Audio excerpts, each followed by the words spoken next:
Boa noite a todos. Eu quero, em primeiro lugar, agradecer o convite da nossa presidente. Presidente ou presidenta? Presidente. Presidente, né? Acho que esse negócio de presidenta não está pegando bem, não, né? Não pegou, né?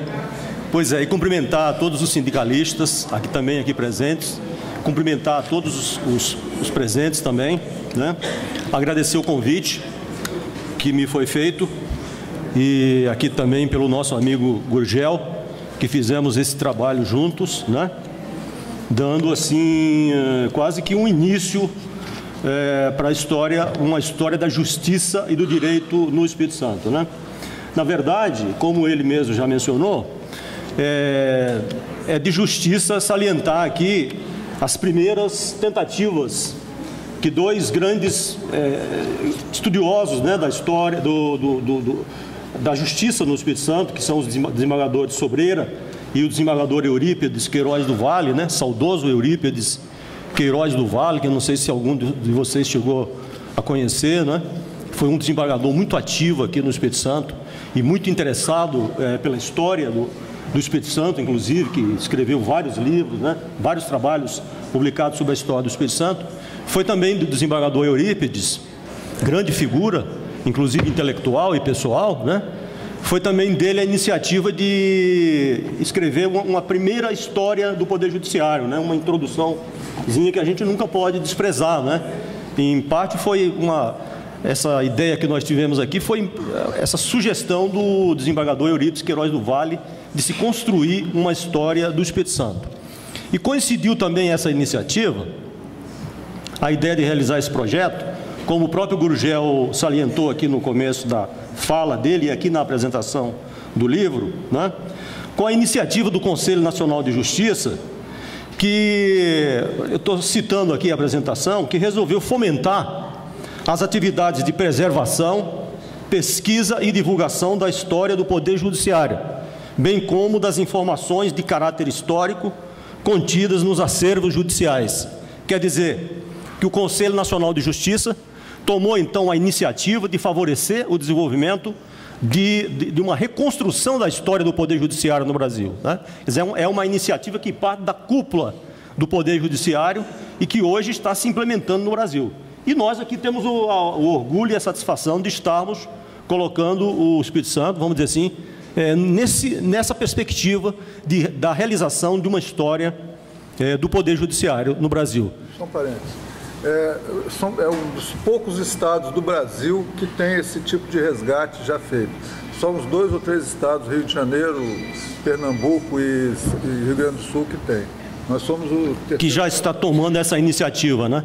Eu acho importante essa iniciativa do Conselho Nacional de Justiça, porque eu, como historiador, sempre senti falta de uma história do Poder Judiciário no Brasil.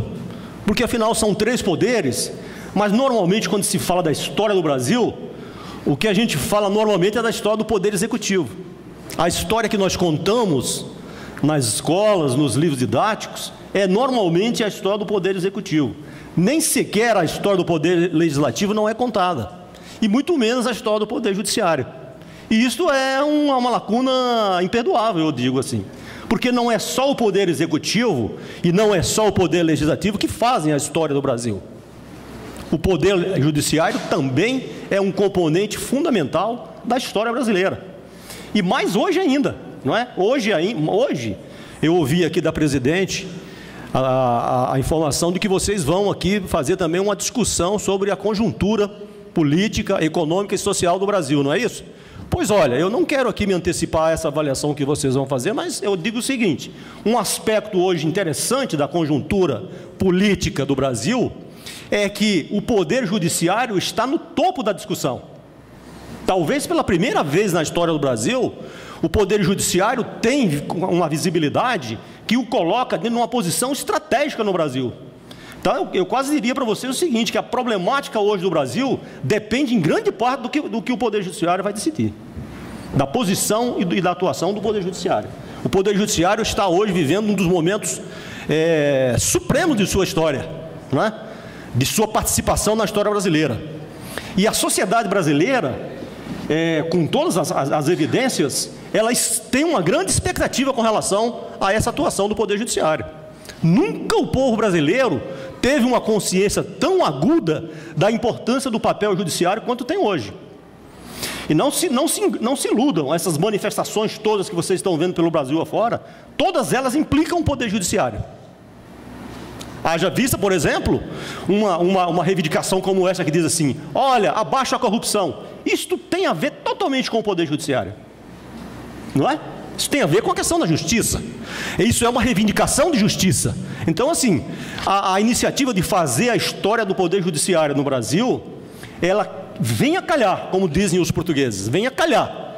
Calha justamente com o momento histórico que nós estamos vivendo, porque nós precisamos rearticular uma ideia de um projeto do Brasil que inclua definitivamente o Poder Judiciário como um poder decisivo na história brasileira, tá?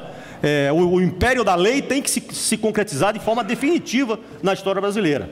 Então, essa iniciativa de se construir uma história do Poder Judiciário tem uma importância estratégica de grande envergadura. E nisso, obviamente, entra todo o pessoal do Poder Judiciário, né?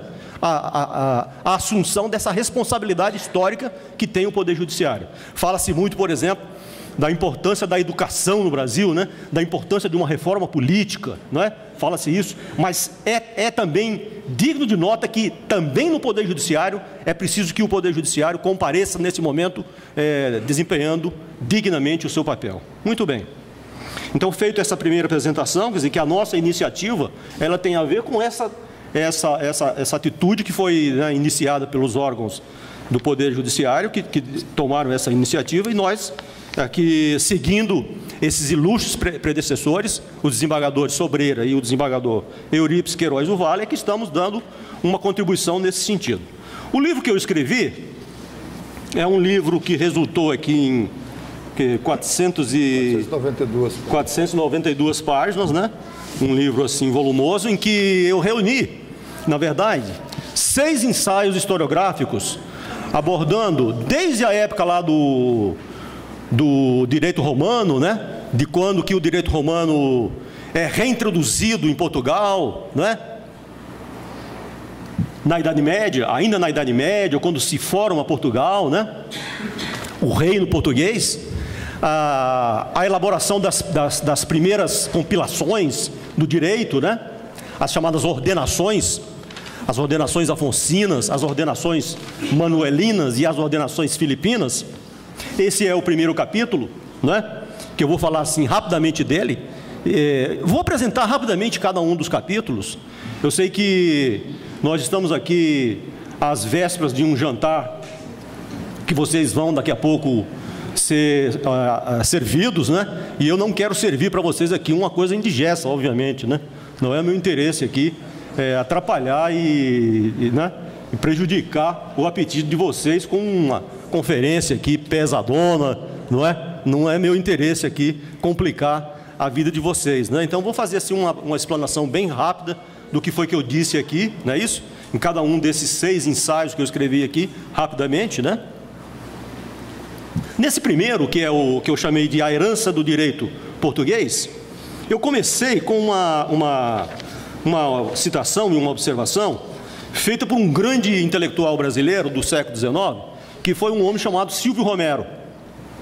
Esse Silvio Romero, ele era um sergipano. Eu ouvi aqui que tinha um senhor aqui, representante de Sergipe, né? Esse Silvio Romero é o senhor? Não, é sergipano, né? Então você sabe a importância do Silvio Romero, não sabe? Porque lá no Sergipe, os sergipanos devem saber a importância do Silvio Romero. Com certeza que sabem, né? O Silvio Romero foi um dos maiores intelectuais brasileiros. Ali na segunda metade do século XIX, ele foi professor da Faculdade de Direito de Recife, e ele foi um dos grandes mestres da chamada Escola de Recife, a Escola de Direito de Recife, que formou a primeira, vamos dizer assim, a primeira grande geração de grandes juristas brasileiros. Dentro dela, por exemplo, dela faz parte, por exemplo, o grande jurista Clóvis B. Vilacqua, que foi o autor do primeiro Código Civil brasileiro, né? Foi aluno e discípulo do Silvio Romero.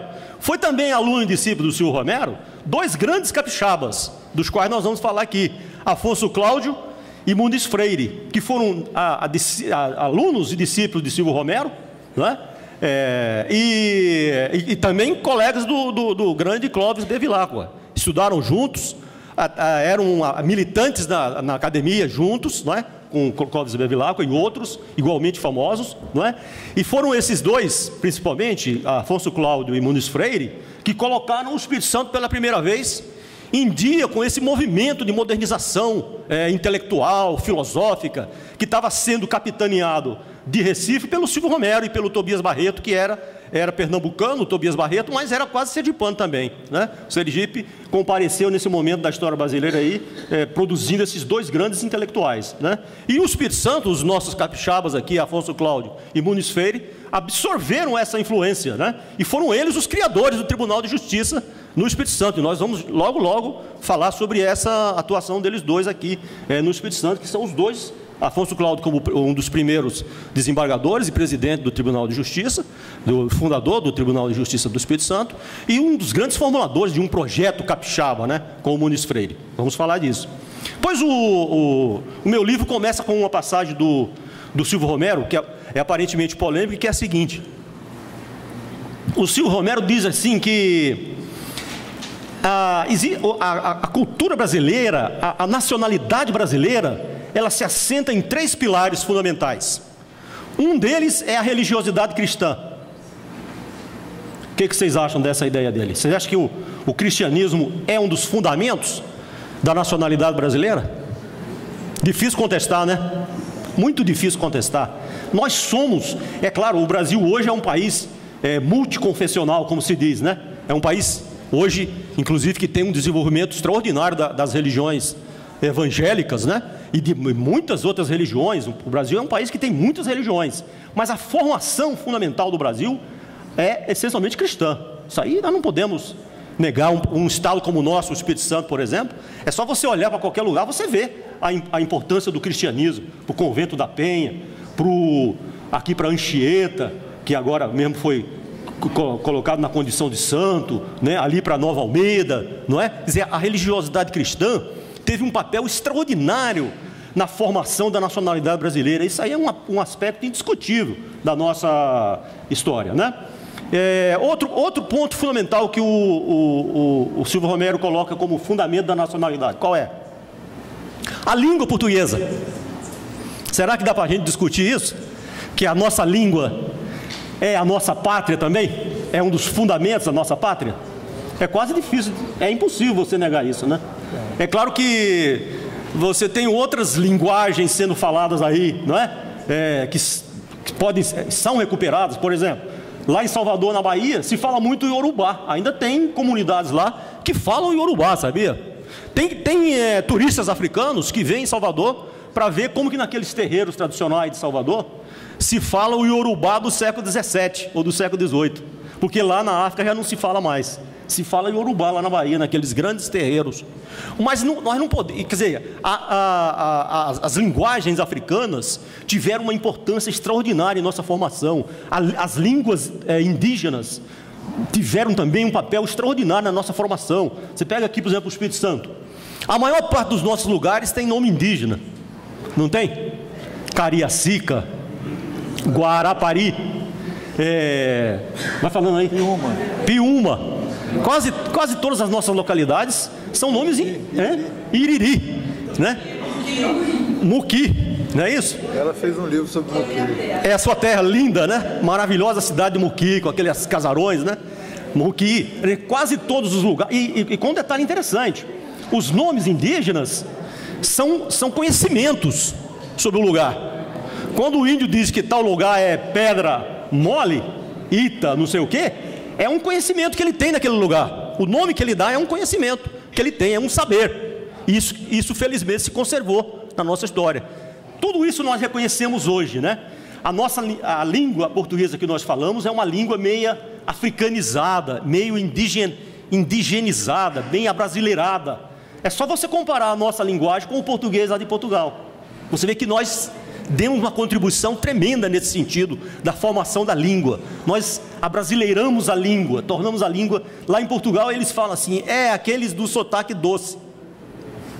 Inclusive as mulheres portuguesas, elas odeiam as brasileiras que vão para lá, porque elas dizem que as brasileiras vão lá e conquistam os portugueses em grande parte, mas não totalmente, vocês sabem por quê, né? Mas em grande parte com o sotaque doce, dizem elas, né? Elas chegam lá com o sotaque doce, conquistam rapidamente os portugueses, que abandonam as portuguesas e trocam pelas brasileiras, né? As portuguesas sabem disso, né? Que elas chegam com a língua doce e conquistam logo os portugueses, né? Pois é, então, assim... Mas também é indiscutível que a língua portuguesa é uma viga mestra da nossa cultura. Mas o Silvio Romero, eu vejo aí os comentários aí, né? Eu vejo aí o Silvio Romero dizendo o seguinte: mas tem um terceiro pilar da civilização e da cultura e da nacionalidade brasileira. Qual é, segundo ele? O direito português. Essa ideia eu peguei. Ele lançou essa ideia polêmica de que o direito português é um componente tão importante na nacionalidade brasileira quanto é a língua e quanto é a religiosidade cristã. Olha só como que o Silvio Romero colocou o direito português a sua importância na história brasileira. No mesmo pé da língua e da religião está o direito, segundo ele. Foi por isso então, Gurgel, que eu fiz toda essa explanação sobre o direito português. Um grande pesquisador da história do direito brasileiro, Lenine Nequete, que eu cito aqui muito, né? Ele disse assim: olha, mas as ordenações portuguesas, as ordenações são aquelas compilações das leis, porque a partir do século XIII, os reis foram emitindo leis, mas leis assim avulsas, decretos-leis, vamos dizer assim, né? O rei emitia a lei e jogava aí, né? Na tentativa de que ela fosse obedecida, né? Que nem na maioria das vezes não era, porque aquelas comunidades normalmente rejeitavam as leis dos reis, né? E isso foi a partir do século XIII, quando surgiu a monarquia portuguesa, e quando chegou no século XV, já havia tantas leis lá em Portugal, dessas avulsas, que o rei Dom João I viu que aquilo era uma confusão para a aplicação do direito. E aí então ele chamou aquele João das Regras, um grande jurista ali que tinha estudado em Bolonha, que tinha aprendido lá o direito romano. João das Regras começa a organizar aí uma compilação dessas leis, começa a organizar aí uma espécie de um código para ver se melhora a administração da justiça, porque isso era uma confusão, não é? Estava se criando um quadro de administração da lei, de poder judiciário, mas as leis eram uma bagunça. E aí então eles começaram a organizar essas compilações, essas ordenações, e saiu a primeira em 1446, é a ordenação afonsina. Esse grande historiador Lenine Nequete disse assim: mas as ordenações afonsinas não tiveram vigência no Brasil, porque elas foram feitas em 1446, e o Brasil só foi descoberto em 1500. Eu contestei a ideia dele aqui, sabe por quê? Ele poderia ter pego as ordenações manuelinas de 1521 e ter verificado o seguinte, que aí o Brasil já estava descoberto, ordenações manuelinas, fazendo referência ao rei Dom Manuel I, aquele rei que descobriu o Brasil, né? Se ele tivesse pego as ordenações manuelinas, ele teria visto que elas são nada mais, nada menos do que as ordenações afonsinas meio modernizadas assim, não é? Quer dizer então que as ordenações que passam a vigorar a partir de 1521 são as ordenações afonsinas. E quando chegaram as ordenações filipinas em 1603, basicamente ela manteve as ordenações afonsinas. Quer dizer então que, na verdade, essas ordenações afonsinas, ainda do século XV, são as que deram a primeira organização do Brasil. E essa carta de doação que você falou aí do Vasco Coutinho é baseada nas ordenações afonsinas. A base dela é essa. Quer dizer então, o quê? Que na verdade esse direito que vai ser aplicado aqui no Brasil é essencialmente um direito medieval. É essencialmente Idade Média. E aí eu entro aqui numa tese que eu defendi muito aqui no meu livro, que é a seguinte: uma coisa que o Brasil começa a ser colonizado pelos portugueses em 1500, 1530, né? Que é quando eles chegam aqui efetivamente. Nós já estávamos na chamada Idade Moderna, não é isso? Não estávamos mais na Idade Média. Mas eu tenho uma tese, junto com muitos outros historiadores, que é a seguinte: essa designação, essa classificação que a gente faz de história medieval, história de Idade Média e Idade Moderna, ela não se aplica sem mais nem menos para a nossa história, não. Não é assim tão fácil, não. Normalmente essa designação é feita por aqueles outros europeus, ingleses, alemães, holandeses, aqueles que fizeram a reforma protestante, adotaram aquele ponto de vista evangélico, protestante, né? Romperam com aquela igreja, com aquele domínio da Igreja Católica, enveredaram claramente naquela direção do capitalismo, não é isso? E com aquelas mudanças políticas todas, ideológicas, renascimento, não sei o quê, Foram esses aí que realmente, vamos dizer assim, compraram o pacote completo da modernidade e da Idade Moderna. Mas não foi assim com Portugal e com a Espanha. Veio essas reformas aí acontecendo, mas esses países da Península Ibérica, naquele momento ali, eles fizeram uma opção histórica que é muito errado você não tomar em consideração. Qual foi a opção que eles fizeram? Eles permaneceram fiéis à Idade Média. Eles não fizeram esse rompimento que os ingleses, os holandeses e os alemães fizeram com a sua história. Eles compraram o pacote completo da Idade Moderna, mas Portugal e Espanha não fizeram isto.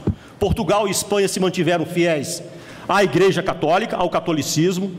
Portugal e Espanha se mantiveram fiéis àqueles valores tradicionais da sua cultura. Continuaram fazendo aquela opção cultural, não aceitaram aquele individualismo desenfreado daquela outra tendência, não aceitaram aquela tendência maquiavélica, daquele maquiavelismo estrutural que os outros aceitaram, não é? E sim, fizeram uma opção cultural que é muito errado nós brasileiros contarmos a nossa história sem levar em consideração essa opção. Aqui no meu livro eu assumo inteiramente essa opção, vamos dizer assim, medieval que os países ibéricos fizeram ali no século XVI, entendeu, Gurgel? E esses homens, então, conclusão minha, esses homens que iniciam a colonização aqui do Espírito Santo, Vasco Coutinho à frente deles, eles estão ali naquele contexto ali de transição para a Idade Moderna, mas eles são homens que estão imbuídos ainda de um ideário perfeitamente medieval. O Pedro Palácios, aquele amiguinho do Vasco Coutinho que criou aqui, por exemplo, esse que é um dos fundamentos da cultura capixaba, que é o culto de Nossa Senhora da Penha, o Pedro Palácios era um homem perfeitamente medieval. Eu vejo a trajetória do Pedro Palácios e vejo nele um frade franciscano medieval. A ideia dele de mundo, a concepção de mundo dele, não tem nada a ver com aquela modernidade, daquele individualismo desenfreado, daquelas tendências maquiavélicas, nada. O Pedro Palácios tem a ver com São Francisco de Assis. Vocês estão me entendendo ou não? Aquela religiosidade dele é de fundo, essencialmente medieval. E essa influência, ela impregnou o Espírito Santo. Foi isso que convenceu as pessoas aqui. Foi essa disposição do Pedro Palácios e de figuras como o próprio Vasco Coutinho que impregnou o Espírito Santo. Quer dizer, então, qual é a conclusão que eu chego? Nós entramos na Idade Moderna, mas com um pé na Idade Média. Não, é um erro nós negarmos a nossa origem medieval. Quer dizer, olha só o que eu estou dizendo. Nós temos Idade Média. Eu fui morar lá em Portugal fazer o pós-doutorado e eu fiquei impressionado com isso, né? Como que a Idade Média foi importante em Portugal e como que nós absorvemos essa influência. Em muitos lugares aqui do Brasil, essa influência é muito forte. Eu acabei de citar o caso aqui do Espírito Santo, do culto de Nossa Senhora da Penha, mas vão lá vocês na minha terra, que é o Nordeste, que vocês vão ver essa influência medieval ainda é muito forte. Os nordestinos lá do sertão, principalmente, eles parecem homens medievais, sem nenhum demérito deles. Você ainda vê naqueles nordestinos do interior aquele sentido de honra, aquele sentido de fidelidade, aquele sentido de honestidade pessoal, aquele rigor religioso, né? O Antônio Conselheiro não faz muito tempo que ele morreu, não, pouco mais de um século. Ele era um homem medieval. Aqueles valores que eles defendiam eram essencialmente medievais, inclusive a língua. Os portugueses de hoje, que o Portugal, depois que ele começou a colonização do Brasil, e sobretudo nos últimos 2 séculos, o Portugal ele foi se europeizando, né? Antes ele era mais isolado aqui. Você vê que essa opção que ele fez pela Idade Média isolou um pouco Portugal dos outros países. Portugal vivia como que voltado para a América, voltado para o resto do mundo e de costas para a Europa. Depois que acabou o Império Colonial, Portugal começou a se europeizar. E nós aqui ficamos meio distantes, preservamos coisas que lá os portugueses não preservaram. Então os portugueses ficam chocados quando eles vêm aqui e descobrem que nós mantivemos heranças medievais que eles já não têm mais. eles próprios se admiram disso. Como que nós mantivemos aspectos da cultura medieval que eles lá já não praticam mais. Então, assim, uma tese importante que eu defendo no meu livro é essa origem medieval do Brasil.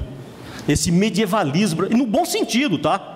Sem aquele preconceito iluminista de achar que Idade Média é só barbárie, que Idade Média é só religiosidade, fanatismo religioso. Hoje a historiografia está revendo totalmente esse mito aí de que os medievais eram só atrasados, que os medievais eram só fanáticos, era só guerras e não sei o quê, papapá. Não, a historiografia hoje já reviu completamente isso, essa ideia de que os medievais eram só atraso, né? O meu livro está totalmente impregnado dessa ideia.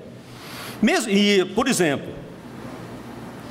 no 3º capítulo, eu estudo uma das instituições mais detestadas da história luso-brasileira, que é a Inquisição. Tanto que nós acabamos, inclusive, colocando isso no título, né? O título desse primeiro volume que eu escrevi chama-se Do Tribunal da Inquisição ao Tribunal de Justiça. Eu dediquei a maior parte do livro ao estudo do Tribunal da Inquisição no Espírito Santo. Antigamente, se dizia aqui no Espírito Santo que só uma pessoa tinha sido pega pela Inquisição aqui. Era um judeu pescador, chamado Braz Siqueira. Aqui se contava, desde lá 1800, 1780, corria essa história aqui popularmente, que esse judeu pescador, Braz, tinha sido pego pela Inquisição e tinha sido morto lá em Portugal, lá em Lisboa. E aí se passou a contar 1000 histórias sobre ele, sobre a família dele. O povo foi criando lendas em torno desse Braz, que ele era um pescador que tinha se enriquecido. Olha, imagina, um pescador que se enriqueceu. Aí diz que ele arrumou um crucifixo, diz que ele botava o crucifixo, todo dia botava debaixo do colchão e pisava no crucifixo, e lamuriava, e espraguejava, pintava e bordava com esse crucifixo, e jogava praga e não sei o quê. Contava-se 1000 histórias desse Braz, desse judeu pescador. Era assim, a tradição capixaba era de que só havia, a Inquisição só tinha pego esse Braz pescador aqui, né? Eu, nesse ano que eu fiquei lá em Portugal, entrei e meti as caras lá na Torre do Tombo. Sabe quantos capixabas que eu descobri que foram pegos pela Inquisição? 29. 29. Então, todos aqui listados os processos. Analisei todos os processos. Por exemplo, querem ver? Rapidinho aqui falando deles. A Inquisição, ela foi um tribunal que operava lá em Portugal, né? O tribunal. Mas os agentes da Inquisição operavam aqui. Ela tinha os chamados familiares, que eram os dedos duros. Tinha em tudo quanto era lugar. Esses familiares, dizia-se que eles eram os olhos e os ouvidos da Inquisição. Então, aqui, na era colonial, havia um verdadeiro clima de terror, feito por esses familiares. Eles entregavam as pessoas para a Inquisição. As pessoas mal vistas, inclusive seus inimigos, né? Eram entregues à Inquisição. Por exemplo, eu comecei aqui com a confissão do cônego Jacome Queiroz, um mestiço natural do Espírito Santo, culpado de sodomia e pedofilia, 1591. Em 1591, chegou aqui no Brasil, em Salvador, a primeira visitação, que era o seguinte: o tribunal lá de Lisboa mandou um padre para vir fazer aqui no Brasil pela primeira vez uma visitação e pegar aqui os judeus que porventura, as pessoas que fossem denunciadas aqui. Uma visitação da Inquisição. Visitação da Inquisição. Foi a primeira visitação. Aí, lá em Salvador, foi esse sujeito, esse visitador, se estabeleceu lá em Salvador, em 1591. E ele chegou e ainda foi meio liberal. Ele falou o seguinte: olha, quem vier aqui se confessar comigo, voluntariamente, eu vou perdoar. Mas a pessoa tem que se oferecer voluntariamente. Se esperar que eu receba a denúncia, aí eu vou iniciar processo contra eles. Esse Jacome, ele foi um dos que se apresentaram ao visitador, né? Ele era religioso, e eu achei curioso na história dele que ele foi um dos primeiros capixabas, sabia? Capixaba, assim, um dos primeiros sujeitos que nasceram aqui no Espírito Santo. Ele em 1591, quando ele fez o depoimento dele, ele tinha 46 anos. Aí eu calculei, então ele nasceu em 1545, 46 por aí, né? Então 1500, o Vasco Coutinho chegou aqui em 1535. Ele era um mameluco. Sabe o que é mameluco? É o filho do branco com a Índia. Então ele era filho de um português, aí eu falo o nome dele, né? Que chegou aqui no Espírito Santo e casou-se com uma índia. Foi viver com uma índia maritalmente. E o filho é esse Jacob, que virou religioso, né? Esse camarada, o que ele confessou? Jacob de Queiroz, morador, ele confessou um negócio, um crime bem chato, viu? Ele disse o seguinte: disse que havera 7 anos, pouco mais ou menos, uma noite nessa cidade de Salvador, essa experiência que ele teve foi em Salvador. Levou à sua casa uma moça mameluca, que então seria de idade de 6 ou 7 anos, que andava de noite vendendo peixe pela rua. Imagina só, 6, 7 anos, vendendo peixe pela rua. Escrava cativa da Ana Carneira, mulher do mundo, moradora nesta cidade na rua de Bastião de Faria, a qual moça não sabe o nome. E depois de ele cear e se encher de vinho, cuidando que corrompia a dita moça pelo vaso natural, a penetrou pelo vaso traseiro. Eu não vou contar o resto aqui porque é meio proibido para menor de 18 anos. Parece que tem alguns aí, né? Esse é o primeiro caso de capixaba pego pela Inquisição que eu abordei aqui. O segundo caso é o caso de um tal de Rocha, que eu achei interessante o caso do Rocha, porque nele está envolvido o nosso padre Anchieta, que escreveu uma carta para aqui, para o Espírito Santo, contando esse caso do padre, do caso Rocha, dando detalhes sobre o caso Rocha, né? E eu não vou entrar em detalhes aqui, mas vou só dizer rapidamente qual foi o crime do Rocha. O Rocha, lá numa noite, meteu 2 balaços do visitador. Olha só o que ele fez. Descobriu onde é que o visitador estava, devia ter algum crime, que a Inquisição poderia pegá-lo, meteu 2 balaços no visitador. É esse o caso do Rocha, que o Anchieta escreveu uma carta para aqui, para a dona Luísa Grinalda, contando a história. Não vou contar o resto, senão vocês não vão querer ler o livro, né? O terceiro caso que eu conto aqui é o caso de um sujeito chamado Lázaro da Cunha, um mameluco também. Você vê como tinha mameluco capixaba, né? Filho de branco com índio, natural do Espírito Santo, acusado de heresia, sodomia e feitiçarias. Também é dessa primeira visitação. No processo, o mameluco, Lázaro da Cunha, que havia nascido no Espírito Santo, ele se tornou tradutor da língua tupi para a língua portuguesa, e eles eram chamados de língua, esses tradutores. Esse Lázaro, ele foi contado o seguinte, que ele contatava os índios tupinambás do interior da Bahia, procurando convencê-los de que eles não deveriam descer era sair das matas e vir para as aldeias jesuíticas, que ele não deveria descer com os padres jesuítas para o litoral e para as aldeias dos padres, local em que passariam a morar. De acordo com esses depoimentos, o mameluco capixaba tentava convencer os índios de que eles seriam obrigados a deixar de lado, repentinamente, seus antigos costumes como o de ter várias mulheres, pintar o corpo com ginipapo e realizar seus rituais, que eram muito importantes para os índios. Outros testemunhos também disseram que Lázaro frequentemente vivia entre os índios, raspava completamente os pelos do seu corpo, andava nu, praticava rituais de feitiçaria e tinha várias mulheres. Não vou contar o resto, senão, não é? Vocês viram a história do Lázaro? Ele era um subversivo, ele era mais índio do que branco. Ele ia com os jesuítas atrás dos índios para trazê-los para as aldeias. Quando ele chegava lá, ele chegava nos caciques e dizia: olha, não vá, você vai morrer, eles vão destruir a tua cultura, você não vai mais poder andar pelado, você não vai mais poder cobrir, arrancar os pelos do teu corpo, você não vai poder mais passar ginipapo, você não vai poder mais fazer seus rituais aí, etc. Você vai se acabar, você vai morrer logo. É um autêntico subversivo, né? Ele era contra os brancos, na verdade. Ele era branco, mas tinha alma indígena. Não é uma história interessante? Está cheio de relatos da história desse sujeito, né? Outro sujeito aqui, Roberto Arundel, preso. Sabe o que esse Arundel, sabe quem ele era? Ele era um pirata inglês. Já viram falar do Cavendish?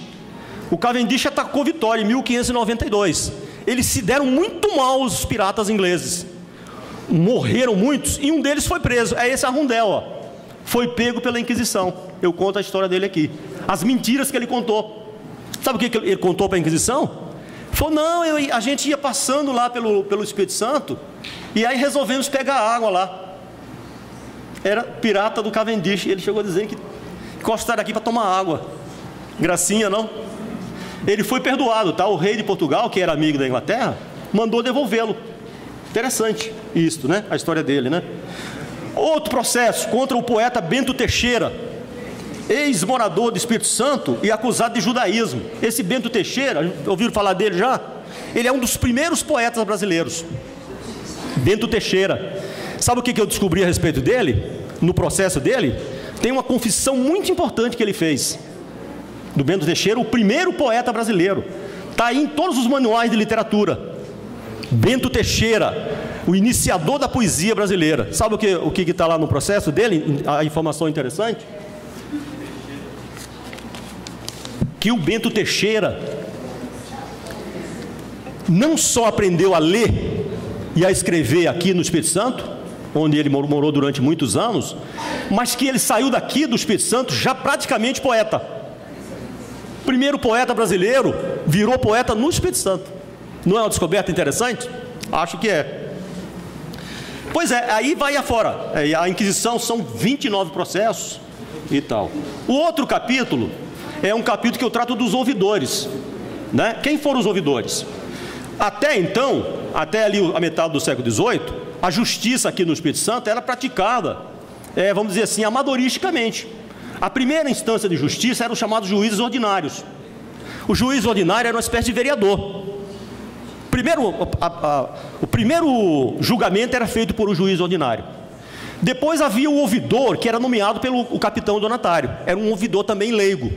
Mas quando chegou no século XVIII, chegou aqui no Espírito Santo, foi criada aqui no Espírito Santo, as ouvidorias, a ouvidoria geral do Espírito Santo. Aí chegou aqui o primeiro ouvidor, Pascoal Ferreira de Veras. E durante mais de 100 anos funcionou essa justiça oficial, legal, com um ouvidor formado, que era diplomado, que era um advogado, que era um jurista, né? Isso foi uma mudança importante na história da justiça no Espírito Santo.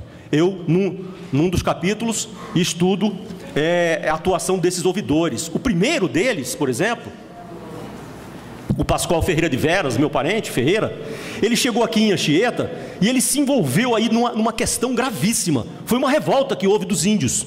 Os índios de Anchieta, que naquela época ainda era chamada de Heritiba. Os índios fizeram uma revolta tremenda contra os padres jesuítas. Os jesuítas acusaram o ouvidor, o Pascoal. Foi o ouvidor. O ouvidor, diziam eles, o ouvidor começou a dar trela para os índios. O ouvidor começou a respeitar os índios, considerar os índios como pessoas maiores de idade e tal, e começou a confabular com os índios e acabou provocando essa rebelião. Foi a acusação que os jesuítas fizeram contra o Pascoal Ferreira de Veras. A rebelião dos índios foi um troço gravíssimo. Eles fizeram acusações muito graves contra os jesuítas. Vocês deveriam ver essas acusações. Eram muito graves.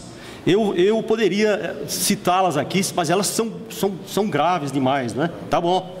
Essa é a história dos ouvidores. O capítulo seguinte, eu tratei da organização da justiça no Espírito Santo, já depois da independência do Brasil. É aí que se organizam as comarcas. Funda-se a comarca de Vitória, né? Em substituição às ouvidorias, aí criam-se as comarcas. Eu examinei um caso de um julgamento importante no século XIX, da comarca de Vitória, que foi o da insurreição do Queimado. Ouviram falar? A insurreição do Queimado, para aqueles que não se lembram, foi o mais importante movimento de rebelião dos negros do Espírito Santo. Eu me baseei muito para falar desse caso no Afonso Cláudio. O Afonso Cláudio, esse que eu falei que foi o primeiro desembargador, em 1885, ele escreveu um livrinho chamado A Insurreição do Queimado. Muita gente diz, historiadores do Espírito Santo, que esse livrinho do Afonso Cláudio é uma descrição objetiva da insurreição do Queimado? Eu digo, é nada. A insurreição do Queimado do Afonso Cláudio é uma denúncia do julgamento do Queimado. O Afonso Cláudio esculhambou com a justiça capixaba, com o julgamento de Queimado. O que ele disse? Simplesmente, quando foi a insurreição? Em março de 1849. Quando foi em junho, 2 meses depois, né, do movimento, 3 meses depois, eles foram condenados à forca, a maioria, e a chibatada. Não houve processo, o processo foi uma farsa. Essa é a denúncia que o Afonso Cláudio faz na insurreição do Queimado. O processo foi uma farsa, onde já se viu justiça no Brasil condenar em 3 meses. Várias dezenas de pessoas fazer um inquérito certinho, corta essa, fala sério. É isso que o Afonso Cláudio diz. Isso foi uma atrocidade, isso foi um genocídio. É o que o Afonso Cláudio diz no fundo. Foi uma barbaridade o que a justiça fez com esses coitados ex-escravos. Não havia motivo nenhum para se fazer isso. É isso que ele diz no julgamento dele. Não é uma descrição objetiva da insurreição do Queimado. É uma denúncia com informações concretas de como que a justiça se comportou. A justiça agiu de forma parcial. A justiça não foi séria, não foi honesta com aqueles coitados. A justiça agiu de forma a satisfazer aquela euforia que se criou aqui daqueles fazendeiros, né, contra aqueles desgraçados da sorte, para que eles fossem punidos rapidamente. Inclusive o processo desapareceu, sumiu o processo, não tem mais notícia nenhuma da insurreição do Queimado. O livrinho do Afonso Cláudio ficou com uma única descrição do negócio da insurreição do Queimado. Se não fosse ele, a gente não saberia nada desse movimento que é o maior símbolo da identidade negra do Espírito Santo. E está aqui feito o registro e a denúncia. A justiça do Espírito Santo agiu de forma muito parcial, de forma muito negativa. Está aqui feita a denúncia que o Afonso Cláudio fez. Muito bem, o 6º capítulo do meu livro, qual que é? É a primeira Constituição e o papel desse Muniz Freire, que foi o primeiro, vamos dizer assim, um dos primeiros governadores, junto com o Afonso Cláudio, né? É desses homens aí a ideia da criação da justiça. Foram eles os formuladores, eu digo assim, Afonso Cláudio e Muniz Freire são os pais do Espírito Santo, são os criadores de uma ideia moderna do Espírito Santo. Eu estou recebendo aqui o aviso que eu já estou passando o tempo. Então, isso aqui para mim não deu nem para começar, tá bom? Eu, na verdade, deu nem para começar. Isso aqui eu sinto muito, mas eu me aposentei há 5 anos. Aí vocês imaginam, eu dei mais 35 anos que eu dei aulas, né? Ali na UFES, 20 anos dando aula. Então, são 5 anos sem dar aula. Para mim, eu me sinto peixe fora d'água. Então, quando me chamam assim para falar, 30 minutos, 40 minutos, 1 hora para mim, pelo amor de Deus, estamos só começando. Chama a janta aí, vamos lá, entendeu? Eu comecei falando aqui para vocês da importância da justiça, né? Do papel da justiça, do Poder Judiciário hoje no Brasil. Eu vou ler só aqui. Nós também publicamos, eu e o Gurgel, nós publicamos essa obra aqui, Escritos Políticos de Muniz Freire. Ali foi em 2000 e quanto, Gurgel? 2014, né? 2013, né? Olha só o diagnóstico que esse Muniz Freire fez do Brasil há mais de 100 anos atrás. Escuta bem as palavras dele, é a epígrafe do livro, inicial do livro. Ele disse assim: quanto a mim, eu estou convencido de que no dia em que se abrisse uma cadeia para receber a primeira turma de falsários, estaria implantada no Brasil a moralidade eleitoral. Olha só, falsários, moralidade eleitoral. Quanto a mim, vou repetir, estou convencido de que no dia em que se abrisse uma cadeia para receber a primeira turma de falsários, estaria implantada no Brasil a moralidade eleitoral e feita de um golpe a reforma dos nossos costumes políticos. Pelo meu projeto, esse maravilhoso resultado fica, em última análise, dependente do Supremo Tribunal Federal. a quem não poderia tocar mais nobre, consentânea e patriótica missão. Entenderam ou não? A palavra do Muniz Freire.